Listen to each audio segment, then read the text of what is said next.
What's up, guys? Welcome back to the JP and Trav show on the JP and Trav YouTube channel. As always, it's your host with the most, with apparently no camera, JP. And to my right, I have my friend and brother, Travis J. Davis. And Travis, how you doing, man? Man, I'm good. I'm good. Oklahoma basketball gets a massive win. We get some clarity on NIL. Softball starts off 2-0, just like we knew they would. Mm. Um, yeah, I mean, life's good. Super Bowl coming up this Sunday. Got a big matchup. Looking forward to that. Very, very strongly pulling for one team in that contest, but yeah, looking forward to it, man. It's been a good week. It's going to finish a good week. We got a big one against Oklahoma State coming up on the hardwood on Saturday with the Red Solo Cup game, and then obviously the dampering on the week. We lose an absolute icon in Toby Keith, somebody I got to spend a little bit of time with. Yeah.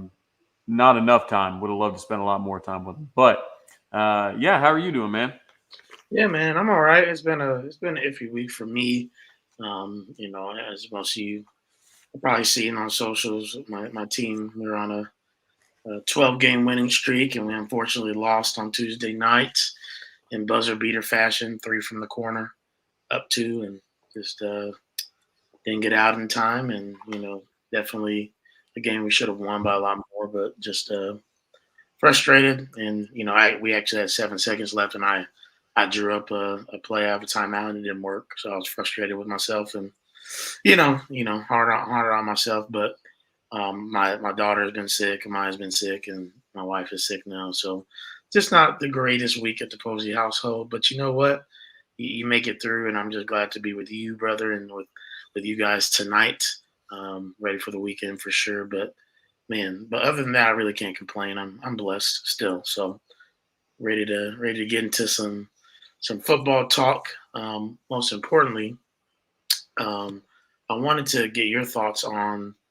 Well, I mean, we can talk about the Super Bowl, but obviously the big talk in Sooner Twitter this week has been really, that whatever Missouri account that was that clipped up the OU Insider, um, podcast section where I forgot the name of the young man they had on there, but he was obviously talking about the collective and everything like. Jason Belzer, yep. Yeah, Jason. He's talking about the collective and everything like that, and you know, a clip went viral where he was talking about how it is important for the fans to help bolster this collective so it can be everything it needs to be, and people took that and ran with it, and OU's broke now and they don't have money and whatever else. But yeah, I'm just interested in your thoughts on that whole conversation. If you guys didn't go and watch that, go over to our friends at OU Insider and watch the interview. It was pretty good. Yeah, absolutely. I think it's good because NIL is so weird, right? It's brand new, and you can't talk about it. Like you can't talk about figures. You can't talk about what numbers these kids are getting. You're told, hey, we need to contribute, but people don't know how to contribute really. Do we have multiple collectives we need to give to? You know, can I give to specific sports? Uh, how are I mean, when are the kids getting paid? Do they have to do anything to get paid? Is the university paying them? Why can't we add it to the ticket price? Why can't just the big money donors step up? And not that they don't already do enough. These are just questions that get asked, right? And I think that interview gave a lot of clarity to it. And we try and provide clarity on this show as well. Crimson and Cream NIL is the collective that you should give to. $10 a month, goes a long way. We've got, I think, every 250 members that sign up, there is a large donor that agrees to match another $250,000. So big time stuff. Again, $10 a month if you can afford it.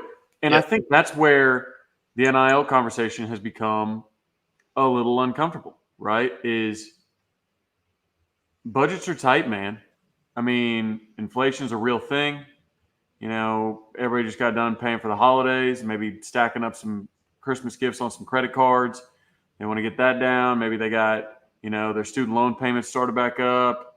They got all kinds of different things going on, right? So, like, asking anybody who's really, trying to budget tightly, hey, we need an extra $120 a year out of you. We need an extra, call it $20 a month, call it $50 a month. Like, that's real money. And I think it's a dangerous conversation to try and tell people they aren't fans if they don't give, or they, have no right to talk about recruiting if they don't give money, or they don't have a right to do this or that, or blah, blah, or try and kind of guilt them or shame them into giving money. I just think I don't think that's a good approach for anybody to take, really. I do think that if you can, you should give, but I'm in no place to tell other people what to do with their money. So I think that conversation was a good one. And understanding, I had a conversation with Toby Baldwin today, JP, and it was about, hey, have the freshmen been paid yet? Like the new freshman class, early enrollees. It's like, no, they haven't. And that's okay. It's in so they have to start, like, the school just doesn't like write them a check, right? That's not how NIL works. What they do is they get in contact with the collective, OU, or the Crimson and Cream collective. Then they look over their contract. They sign their contract. On the last page of their contract, it has their payment schedule. Yeah. Which is when they get paid. If you are, an employee and you have a contract like this, like you know what I'm talking about. You have a payment schedule. Well, then if you're a freshman, you're not getting paid before the transfer portal guys and the seniors, the returning seniors. Yeah. Because it's top down. It's, you have to go secure those guys. Their timeline starts quicker, and then it goes all the way down. They have the money slotted for the freshmen. That's not the issue. It's just, that's not how the payment schedule works. And there's things they got to do. They will get paid a certain amount of their retainer, but they won't get it all. They'll get it all once they do some social media posts, when they do maybe an appearance or two, like things that the collective has negotiated in their contract. So, yeah, like, it's, if you ever see on social media, oh, I heard, freshmen not getting paid, or haven't seen a dime or whatever, it's just because there's been miscommunication. Yeah. You don't show up and tour your dorm and there's a bag of cash sitting on your pillow. It's not how it works. And I think getting that out there needs to be understood. Brandon Drum says we suck. Just so mean. That's crazy, Brandon. You might as well just come on here and hop on. I mean, at that point. So I just think it's one of those things that the more conversations you can have about it by people that know what they're talking about, the better. And like I said, I talked to Toby today and tried to get some clarity on some of the timing of it, because there was a bit of confusion on freshmen getting paid this, that, and the other. Yeah. But I had this conversation on radio yesterday, and I think it was a worthwhile conversation about doing things the right way. BV wants to do things the right way. Mm-hmm. And I would love for the chat to tell me what they think on this. And I would love to get your perspective on this, JP. When you say you want Oklahoma to do NIL the right way, what does that mean? Like, what does the right way to handle NIL? I mean, not tampering, not dropping bags, not dropping big lump sums. What is it like? What does that look like to you?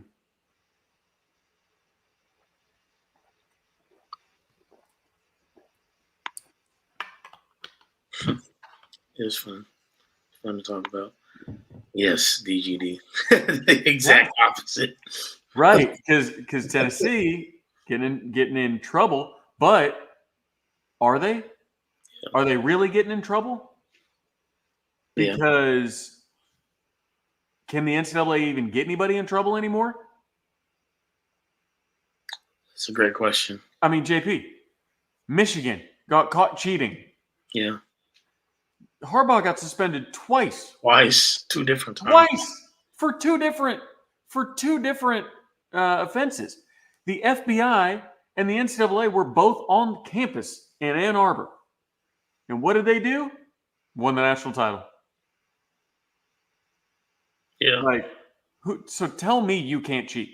Yeah. Tell me you can't get caught cheating and still, not win a national title. Because I don't know what's going to happen to Tennessee, but I doubt a damn thing happens to Tennessee. Yeah. Why not? And They've been Kimberly answers, I want OU to do it the right way, which is protect the roster we have, don't create division. I think so when you say protect the roster we have, don't create division, I'm assuming that means don't pay any one person big money. Is what I'm assuming. Mm-hmm. Because remember, it cannot be performance-based. So you can't give on incentive. You can't say, okay, this person made all Big 12. So that triggered this isn't Baker's contract. Yeah. It didn't trigger an incentive to give them an extra X number of dollars. You can't do that. So it's, in my opinion, you pay every scholarship player a high amount. Call it, let's get this thing to every scholarship player gets, say, $65,000. That's really good. And, your big guys, maybe it's a, freshmen get this, maybe it's a years of service thing. Maybe freshmen get this much, sophomores get this much, and it elevates, right? Maybe you go 65, 75, 85, 95 or something like that. And then when it comes to retention, especially your guys that are leaving early, well, do I leave early or do I take a $10,000 raise at Oklahoma and maybe bump my draft stock a bit more and then get into gap insurance and things like that? Like, it's a weird thing, JP, because the argument for Caden Green was he's got all this potential, right? Could be a 3-year starter, could be a top 10 pick, who knows? So he wants to get paid based off of potential. JP, not a lot of jobs do that. Yeah. Not a lot of jobs pay you because they think you're going to be really good. You get hired, you prove you're good, you get a raise. Yep. You continue to be good, you get a raise.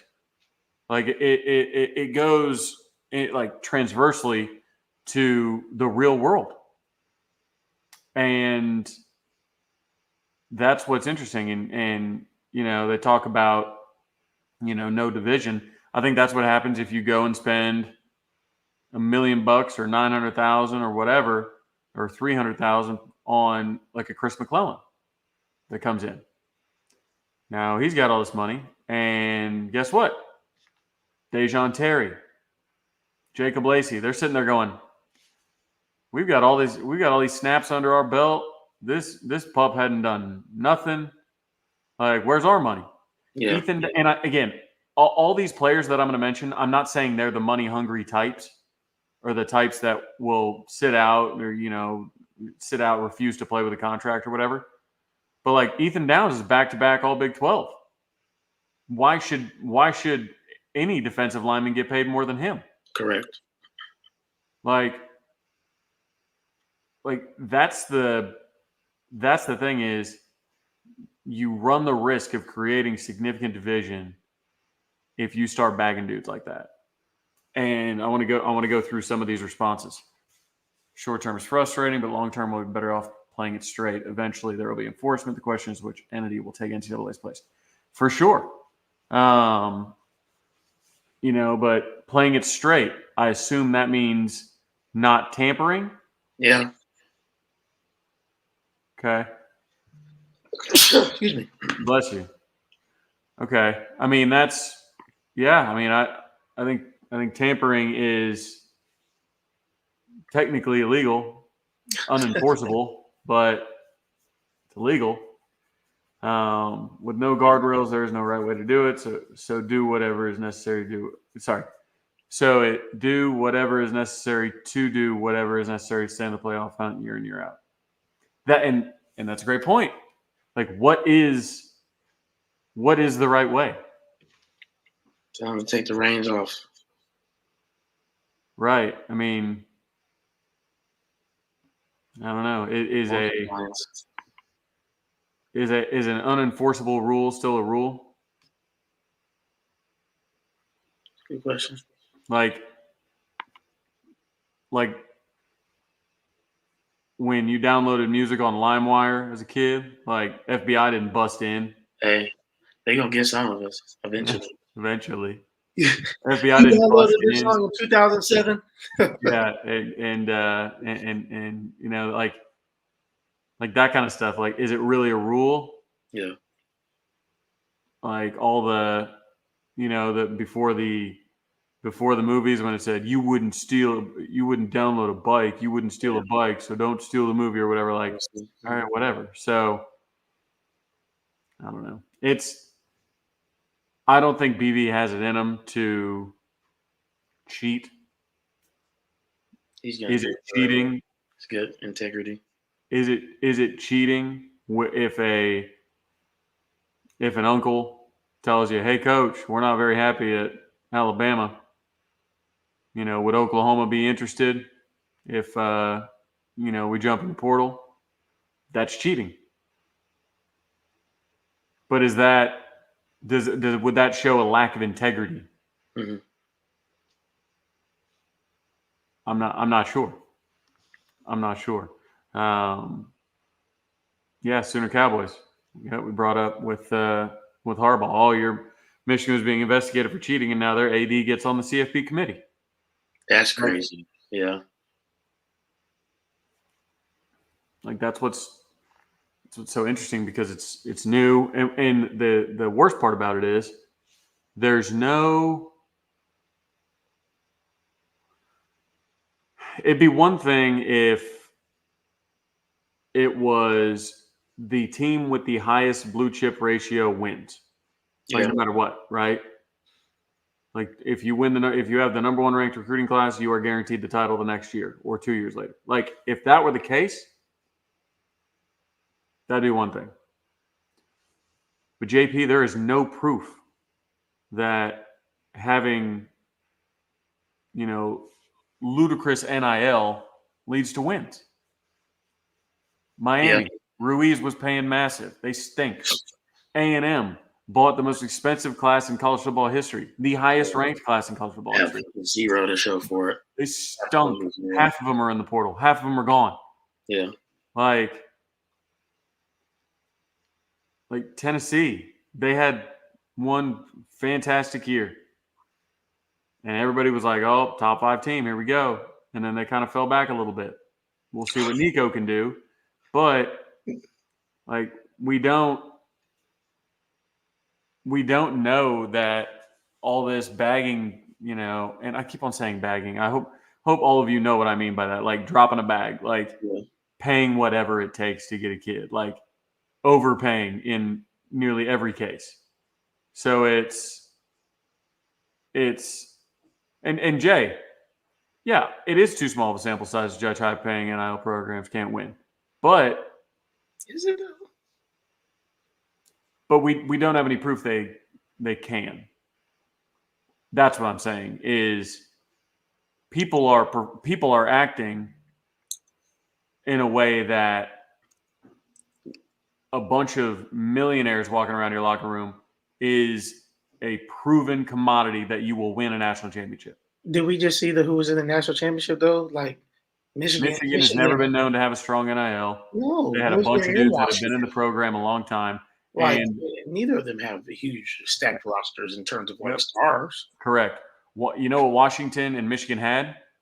They had really good coaches. You know what Georgia has had? Really good coach.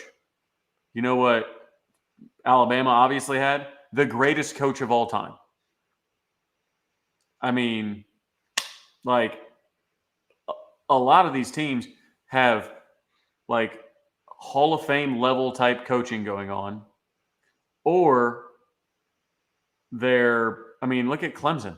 That was a Hall of Fame coaching job to win 2 titles with the lowest blue chip ratio at the time ever to win a title, both Yep. of them. Yep. Like, yeah, Michigan had the best defense, but it wasn't because they bagged everybody. So that's the thing. We don't know that it can't lead to success, but the poster boys of NIL have had cultural issues. So it's,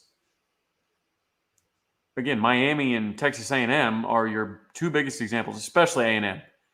A&M was just, a meme. The meme of NIL is Texas A&M Yep. and Jimbo Fisher. And they wanted to be the big bad rich dudes, and they ruined their culture. They had everybody getting in trouble. You know, it wasn't good. And while I don't think Alabama and Georgia always did everything above board, you never think of them and think, oh man, they're just paying out through the nose for these guys. Yep. We're seeing very similar. They called it the Saban discount. Like, Saban was getting players. Yeah, Oregon isn't having cultural issues, and they're high-level NIL players. I'm still waiting on them to win something. They haven't won a natty. Well, no, but they haven't even won their conference. Yeah, like, they haven't won their conference. They got beat by Washington twice last year.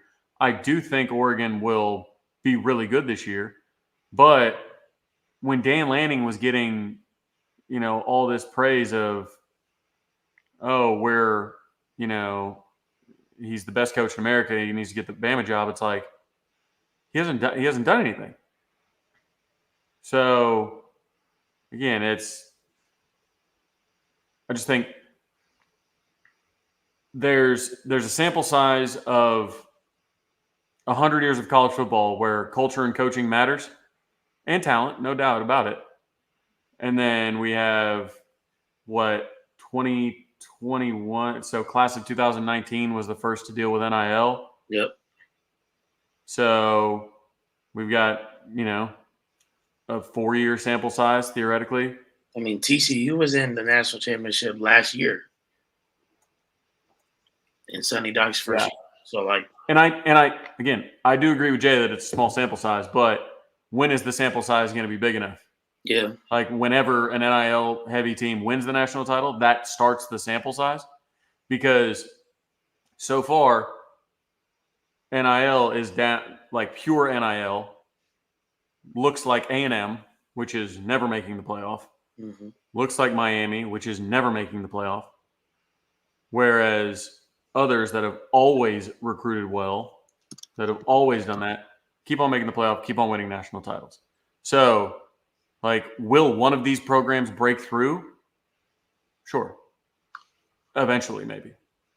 Yeah. But then they would still be the outlier until it happens more and more. So, like I said, with Oregon, I can't wait to go up to Oregon. I'm gonna have a blast. I talked to Dylan on the phone today, and I'm looking forward to the trip. Yeah. But it's like Oregon hasn't won anything. Like, they haven't been to the playoff since Chip Kelly was there. And that was innovative coaching. Chip Kelly was light years ahead. He just said, give me speed, more speed, and we'll just – Michael James and Mariota and all these guys, that's what we're going to do. But I would like to see Oregon win something for – now they're going to the Big Ten, so who knows. Yeah. But, they couldn't beat Utah. Utah won back-to-back Pac-12 championships. Yep. You've got obviously Washington winning the Pac-12 championship, beating Oregon twice with a quote unquote less talented roster. So we'll see. I do think Texas has a chance. It's interesting because I'm not sure which side. I mean, Texas absolutely. I mean, they bought a whole new offensive line. So they are NIL heavy. They literally did too. With the Pancake Factory. They're NIL heavy. But are there cultural issues in Texas? I don't know. I don't know. There might be, but again, I don't know. I do think that defense is going to take a step back. I think when you lose Murphy, Sweat, and Ford, I think the interior of that defense needs to be addressed, and they still don't have an answer for that. Yeah. I mean, they just hired a defensive line coach. They lost their top defensive line commit, when Kyle Flood left. So we'll see. But Texas, it's tough for me to say Texas is heavy NIL, even though I know they are, because Texas has recruited at such a high level. Yes. For their entire lives. So that's what's tough. I mean, Texas was having top 3 classes. I mean, under Mack, under Herman, like they recruited well, I mean, for a long time. Now NIL comes and now they're starting to really have some sustained top 5 type consistency classes, but they had already been having those. So again, does Texas use NIL? Absolutely. Do I treat them as one of these, they couldn't get a bunch of talent without it? I don't necessarily think so, but it's a good question. Yeah. I think that at the end of the day, just following up with what the original question was, morally, yeah. Like, do you want to do it the right way? Absolutely. And you don't want to cause culture issues, but if there's a way to not, while also like there being an understanding, like, look, this is the way it is. Like, I think that's the goal, and maybe that clarification needs to come first before OU feels comfortable doing something like that. Like, if it becomes like, hey, you can treat it like cap in the NFL or whatever. Like, this is how much money we have. We're gonna allot it like this, and obviously it's already been treating like that. But again, like, if you're able to say that this is the way that this entity, whether it's NCAA or somebody else, is going to come in and say this is how we're going to be able to run it and regulate it, then maybe you feel comfortable, throwing money out specifically depending on what a player does or doesn't do, and then it doesn't cause locker room issue because everybody knows the expectation. But as of right now, it's like, you know, anybody can get promised anything, and you may not even know. You may not know the contract details of, whatever. And not everybody knows everybody's specific contract details, even professionally. But hey, you know that this guy's getting 3 years, $50 million. You know that. Yeah, I mean, but even then, like I knew Baker Mayfield's incentives. They were Yeah, that's they were true. published in the newspaper. That's Like true. it's, but the thing is, Baker couldn't go halfway into the year to the front office and say, Yeah, "Man, I'm really playing well. I'd like to get more money, or else I'm leaving." Like, yeah. That's true. I mean, when he signs this next deal, say it's 3 years, $35 million a year, and he goes out next year and wins the MVP, he can't go back and say, "I want $50 million a year." Like, no, you just have to wait. You have to play through your contract. Yep. So with that, it really causes a lot of problems because right now college kids could say, "Hey, I'll jump in the portal if you don't give me more money because Yeah. I'll find somebody that's dumb and will overpay." So it's really the portal. That's probably where that. I would love, and this is, I understand this causes a lot more problems, and there's one specific argument that people make that flies in the face of it, and I get that. But I think the best thing that you could do is to get rid of the immediate eligibility for transfers. I think you make them sit a year. Yeah. You make them sit a year. You Yeah. get rid of free agency in its entirety.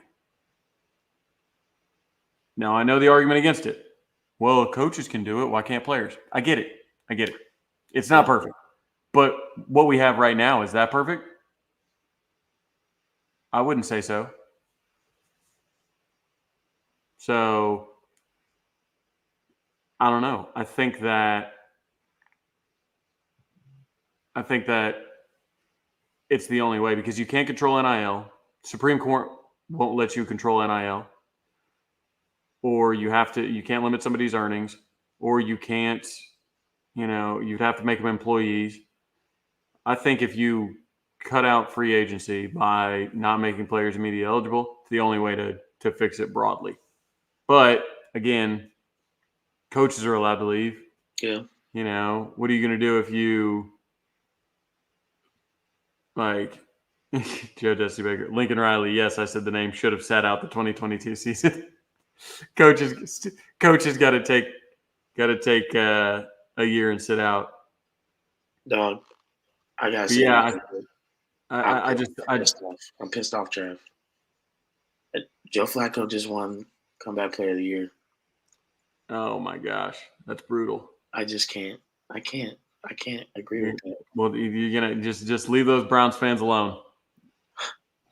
I don't. He threw like 10 picks. He had like 13 touchdowns and 10 picks. I know. Like,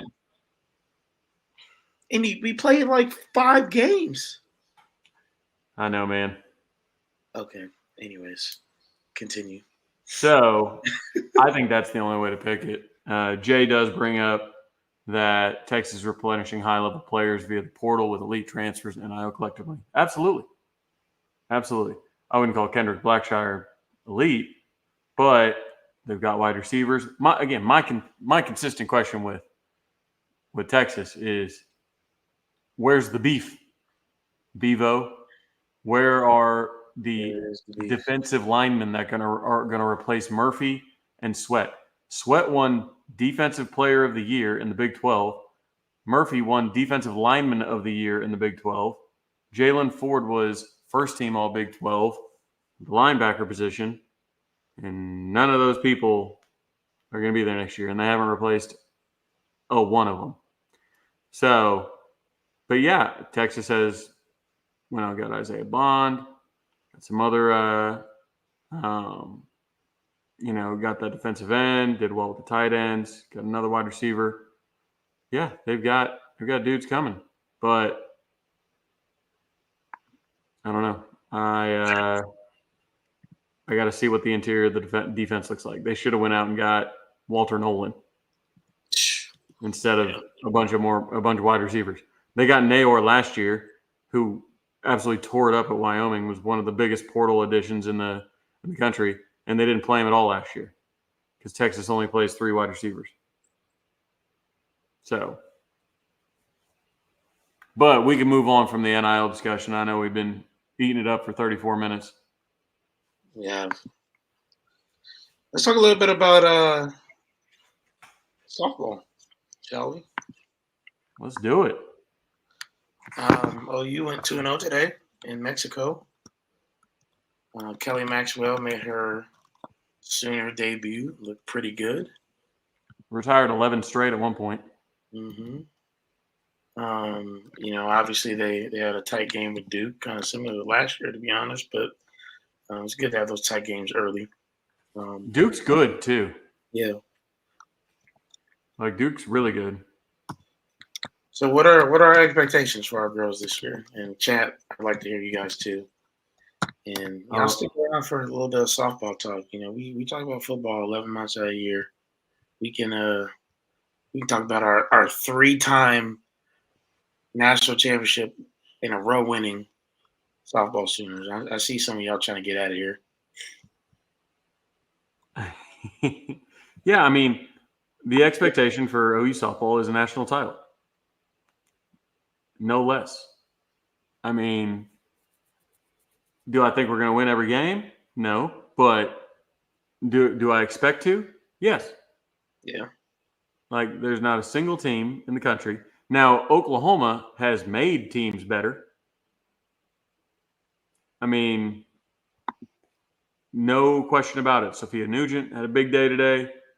You know, unfortunately for Jordy Ball, she comes off injured. Nebraska, Where did she go to again, Trav? Where's Sophia go? Tennessee, right? Is it Tennessee? I think so. I think they're wearing those powder blues today. Yeah. But Yeah. Go ahead, Jordy. Jordy coming off injured. Feel terrible for her. But we'll see if she can get back healthy, get back on the mound, because without Jordy Ball, Nebraska can go and stink. Yeah, they're gonna be. Yeah. And with her, like they might be a women's college World Series team. Like that's the difference that Jordy Ball makes for that entire program. So but yeah, I mean, OU is now the farm team for the entire rest of the sport.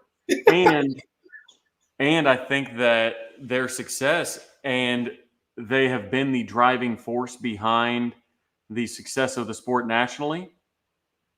Like, I think athletic directors around the country say, man, we need to invest in this sport. Like, it's on the come up. They're playing on ABC now. They're playing on ESPN. Like, they're getting, like, eyeballs on the sport like never before in its history. When you look at the popularity of the sport, I mean, it's up. It's more popular than a ton of college sports. So I think other schools are getting competitive with it. I think it's going to be a tougher road every year, just because that floor is raised. Like, you don't have just schools that just got a softball program last year and just,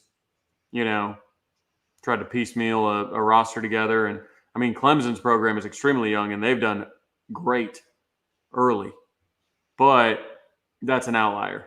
Most teams that are putting some stuff together, they're not going to be able to compete with Oklahoma. Yeah. But Oklahoma is driving the conversation there, so it's going to be tougher. But they're the reason it's going to be tougher. Now, we've got 5 of the top 10 players in the next class committed to Oklahoma, so embarrassment of riches. They're going to reload, but I don't think it's hyperbole to say that OU softball is the most dominant program in all of sports. Not college, not pro, not international. Literally, OU softball is the most dominant program right now in all of sports. More dominant than Michigan winning the 1, Georgia winning the 2, Alabama, especially now that Saban's gone. More dominant than any women's basketball team, men's basketball team, pro. The Chiefs would be the closest, but the Chiefs haven't won 3 in a row. Yeah. So, I mean, who would be the equivalent? Who would be the male equivalent to date one of the softball players like Taylor Swift is dating Travis Kelce?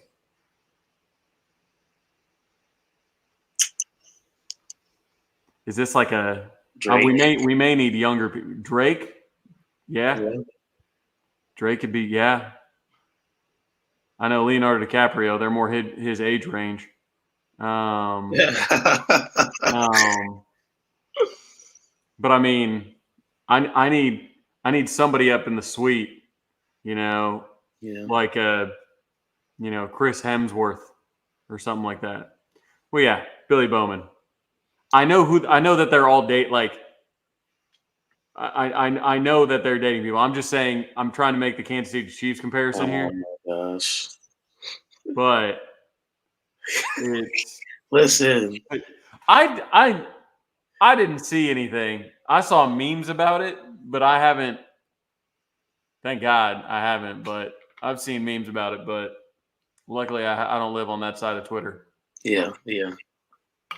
Unfortunately, some of my friends do, and they try to put it in group chats. So I'm like, please stop. But hey, I'm just saying, like, from a star perspective, like musically, I feel like Drake is the male equivalent of like he has so many hits, he like billboards, like all that stuff. Um, just like Taylor. I mean, he's on a huge tour with J. Cole right now. Taylor's got her own huge tour going on. Yeah. I guess theoretically, if you want to say somebody else, you could say I don't even think you could say Harry Styles because I don't think enough people really listen to him, like in America. I'm sure they Right. do, but you know You what I have to go mean. like Timothy Not them pop Chalet or like, yeah, oh, whatever. Harry Styles, like he's Isn't that not how you say his name? Timothy Chalet? Timothy Chalamet. No, Chalet, the actor that Oh, did shit. Yeah, Dune. yeah. Possibly him. BTS at the spring game. BT. That's funny. Some K-pop. That's funny. But yeah, I mean, the softball team expectations are to win it all again. We've got tons of talent. The real tough. I shouldn't say tough. It's Chalamet. That's what it is. Yeah. Thank you, PSS. Um, but the real test, not that this year's not going to be a test without Jordy and Alex Storako. Everybody says, oh man, we're out Jordy. We're out Jordy. Alex Storako went number 1 in the draft. Yep. Like, and people are like, man, it's incredible that we played our first 2 games and didn't miss Jordy. Alex Storako had like a sub-1 ERA last year and was the number 1 pick in the draft. We have the best pitching coach in America. Right. It's Stop. just so funny, but when people like forget to bring her up when we talk about who we lost from pitching. It's like, guys, yes, Jordy won MVP of the Women's College World Series, but Alex Storako was the number 1 pick. Regardless, the real question is going to be when this year's seniors move on. Yeah. Like when you don't have Tiare, Kenzie, and Jada, specifically those 3 that are all National Player of the Year players. I mean, those 3 were on every preseason National Player of the Year watch list. They were on. I mean, Jada was a finalist last year. Tiare was a finalist last year. Kenzie Hansen, if she keeps making plays like she did today, I mean, gunning a runner down at third base, hitting a bomb herself, hitting her 50th career home run. I mean, Hey, it's the way just they're reloading right now, Trav, I'm sure somebody goes because, like you said, I know, but it's just you know what I mean? Like you just feel like no, I do, you but feel we like did. that class has accomplished so much. Yeah, we're talking about a team though that lost the greatest home run hitter of all time, bro. I know. It got better. I know, but it's like you just have to see it. Yeah. Like you have to believe. It's kind of like KD, Russ, and Harden. Yeah. Like you see those 3, and then this like now you see Shea Gilgeous-Alexander, J-Dub, and Chet, and you're like, boom, next big 3. But it's like, ooh, like maybe those other 3, all 3 of them won MVPs. All 3 of them will be Hall of Famers. Like, did we reload to that level? You know, so I think that's what's going to be interesting. Is I have no doubt that the players coming in are elite. We've got again 5 of the top 10 players in the next class coming in. We've got killer freshmen. We had freshman today. Her first collegiate at bat, she hits a grand slam. So it's like, yes, we reload, but and maybe it's just the nostalgia of, man, those girls have won so many titles. They've had so many iconic moments. You know, are we going to be able to replace that? Yeah. That's kind of my more like, I don't know. I'm sure we will, and I'm sure Patty will just continue to reel off titles in the SEC, where it is going to be more difficult. The SEC is better at softball. Yeah. They are. It'll be fun though. So, hey guys, make sure you hit that like button. We're gonna get out of here in a few minutes. Trav and I have had a long week, so we're gonna cut a little short tonight, but before we do that, Trav, why don't you tell us a little bit about the jerky you got tonight? Yeah, this is the one that made me fall in love with their jerky and actually put it out on Twitter. This is the Soul Survivor. The Soul Survivor. This is a Korean barbecue inspired stash with a sesame slash. Korean barbecue inspired. It is one of the best jerkies I've ever had. Like I said, it was what made me fall in love with the brand and start the relationship I have now. Something important, though, is right now, they sent me an email.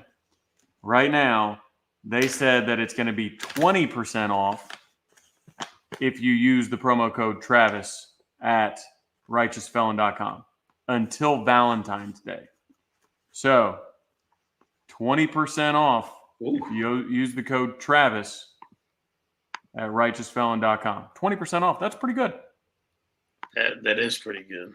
Let me fix the promo here. 20% off. This flavor, man. This is so good. This might be their best flavor. Yeah, go ahead and get your beef jerky. Don't say we didn't say so. Yep, righteousfelon.com, promo code Travis. Okay, guys. My email? Yeah, Travis at audiencerent.com. Audiencerent.com. Let's go through a little Q&A for the next 5 minutes before we get out of here. Y'all go ahead and ask us any question. We'll answer.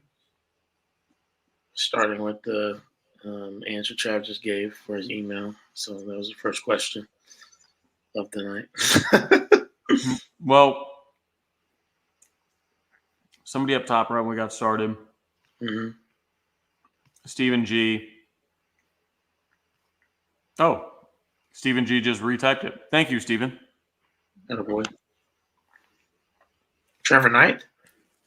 Yep. So Trevor Knight. Now with Toby being gone, obviously everybody's sharing stories and whatnot.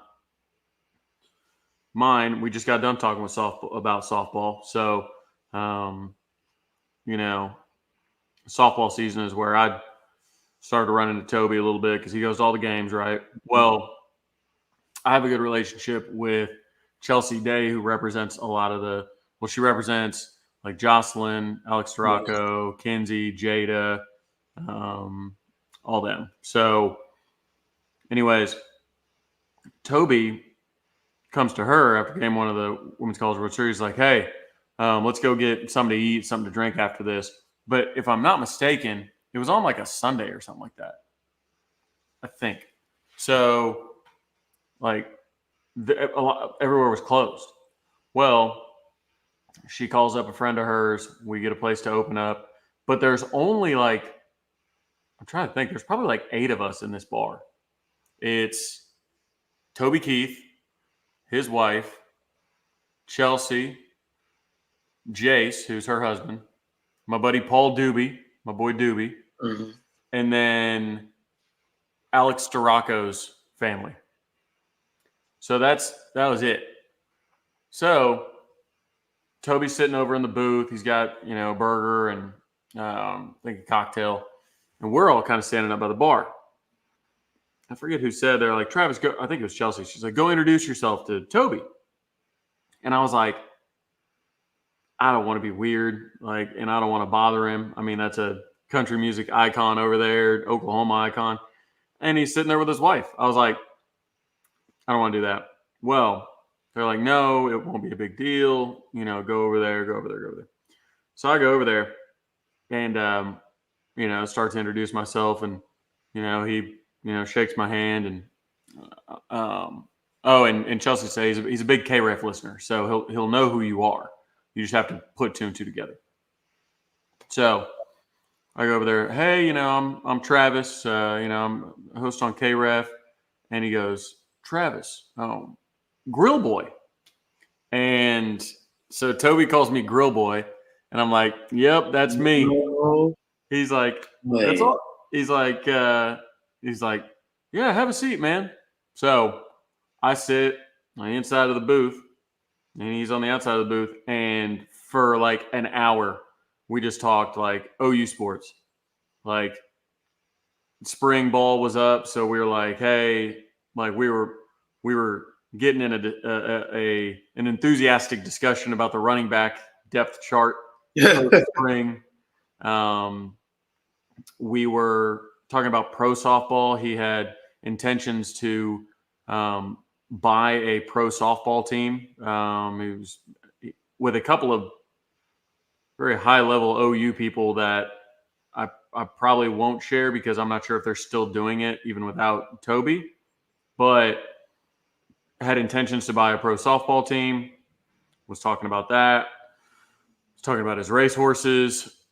You know, the one that he named Seven Natty Patty. He had already named the horse that, in with expectations that she would get her seventh natty. So, anyways, we talked about all kinds of stuff. Talked about his treatments. Talked about how those were going, and just chill. Like the guy is everything that everybody said he was. Never big timed you. Always said, and even after that, like you kind of think like, okay, we're out for drinks or whatever.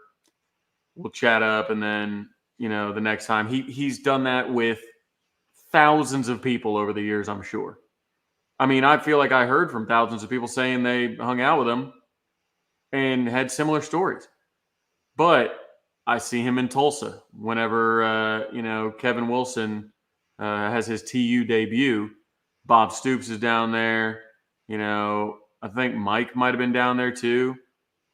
And then Toby's down there. Toby comes up, says hi. Even at the national championship celebration the next night, he reached, "Hi, Travis, good to see you." It's just cool, like that a guy that's met that many people still makes people feel special. Yeah. Like I think that's an important quality, right? Makes people feel special, gives them the time of day. Always willing to take photos or sign things or whatever. And it was a lot of fun. And I've got luckily my boy Doobie took some good pictures of us all hanging out in the booth, and Alex Storacco's mom actually messaged me a picture of the whole group hanging out with Toby. So it was cool, and it's kind of interesting because we know him as Toby Keith, the country music star, but he's an OU fan. He's at every OU game. The first time I ever saw him, I was on a visit with Gentry Williams for the Iowa State game where Perry almost killed Brock Purdy, perhaps NFL champion Brock Purdy. Yep. I was on a visit with that, and I was in the locker room afterwards, and here comes Toby in all denim jacket, denim cowboy hat, just walking through the locker room, like All denim. saying hi, coaches going over, dapping them up, saying hi. Like, just the guy had a built-in all-access pass, and he did what a lot of us would do, JP. It was, if I'll never be that famous, but if I'm ever famous enough, like, I just want to use that to have all access to Oklahoma sports. Yeah. Sideline, locker room. That's what I want to do. Like, so that's what he did. But I knew him as that guy, right? And then you start to hear all these national stories. I mean, even just like Barstool, Pat McAfee, Stephen Colbert. I think the Stephen Colbert clip is one of the most important clips on the internet today. Yeah. Talks about, who cares about politics, blah, blah, blah. Like, it sucks that Toby Keith's gone. Like, he was just a great dude. Like, and like all these people giving massive,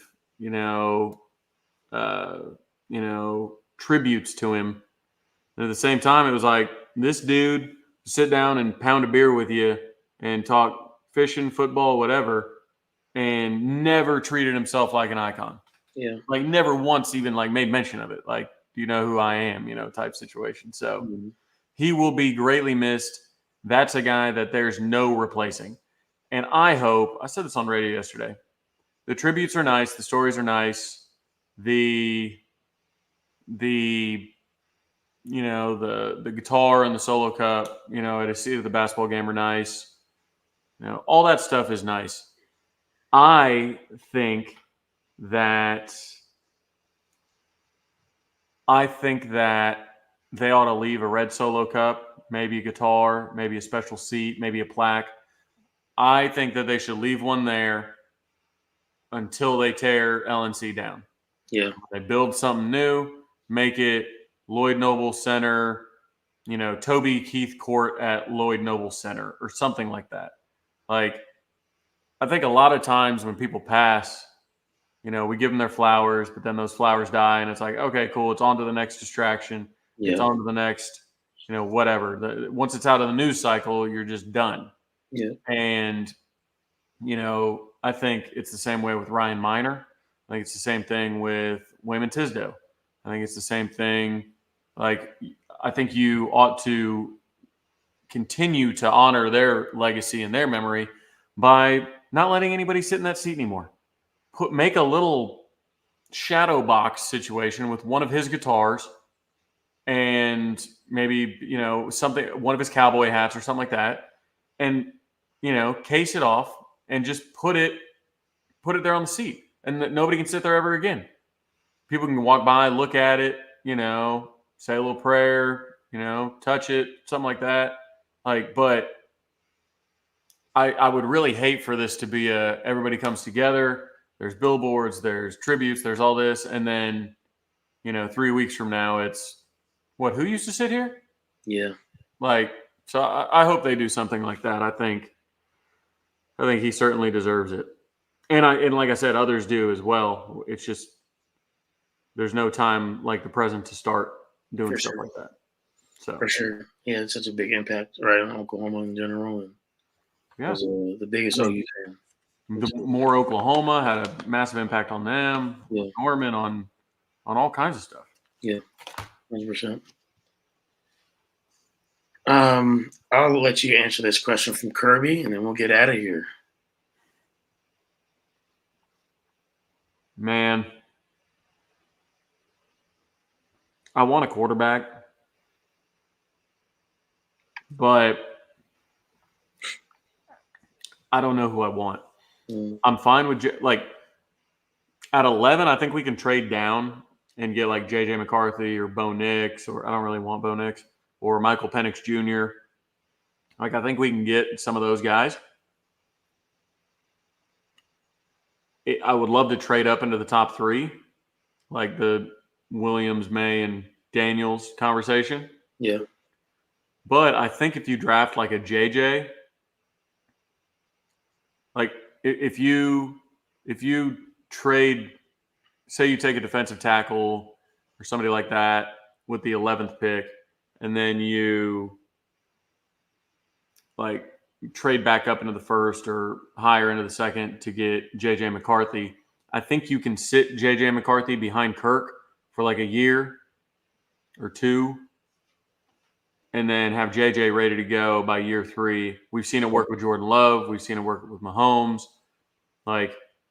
It's worked with other quarterbacks that sat behind somebody and then played. So I think that's what I'd like to do, is get JJ McCarthy or Michael Penix Jr., let him sit behind Kirk for a couple years.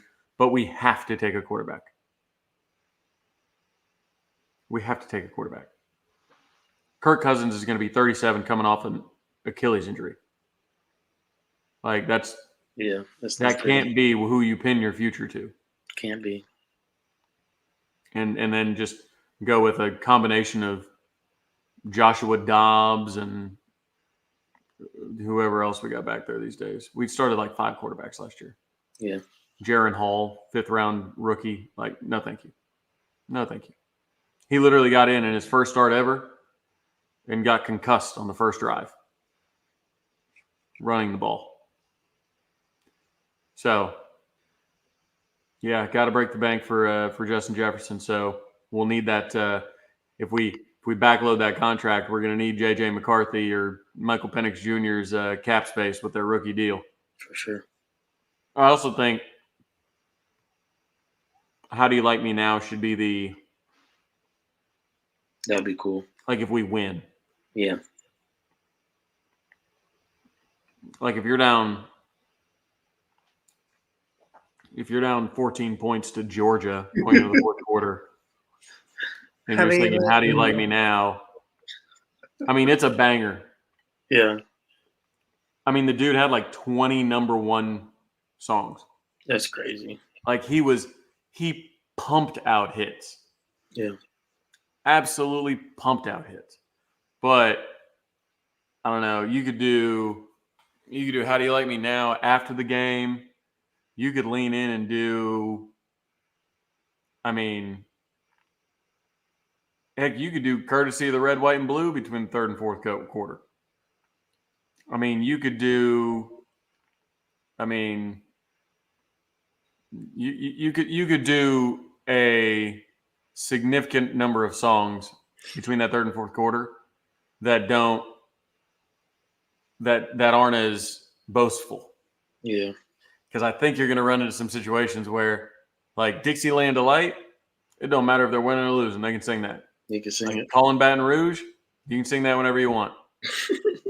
Like you can't sing "How Do You Like Me Now" if we're losing. Nope. Beer from Our Horses would be interesting. I think. Yes, Mom, I would love Baker to be the Minnesota quarterback. I would go nuts for that. But Tampa Bay is going to give that man a lot of money, as they should. Yeah. But yeah, I think that there are good options. Toby's given us a lot of good options. But I think "How Do You Like Me Now" should be like played right when the game ends. Yeah. Kind of like OSU does with "Should Have Been a Cowboy." I'm going to listen to some more Toby Keith tonight. I've been having it on repeat. I was gonna say I need to. I know those two big songs, but I need to listen to more of his catalog just to get familiar. But yeah. He's got so many good ones. I like that idea about Ryan Segan. That'd be cool.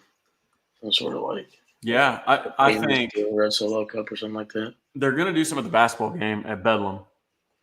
They'll do them. They've been all over their socials and whatnot. But I mean, in my opinion, if you're Oklahoma, you approach Solo and say, "Hey, look, Toby Keith pretty much not to say that you guys weren't selling a lot of cups before this, but Toby Keith probably, gave you guys, millions of dollars in marketing with that song. So how about the University of Oklahoma forever has unlimited red Solo cups for their sporting events? Like, and every drink, not even beer cups, every beer is red Solo cups. Yeah. Like, that would be awesome. Yeah, that'd be cool. Like, you could throw an OU on the side of it if you want or something like that. But again, Solo should just be like, "Hey, look, we're the official cup partner of Oklahoma because of Toby Keith." Yeah. It should be that simple. Yeah. And we just need, a couple 100,000 cups every Saturday. Yeah. Just don't worry about it. Don't worry about it, sweetheart. What about sweetheart?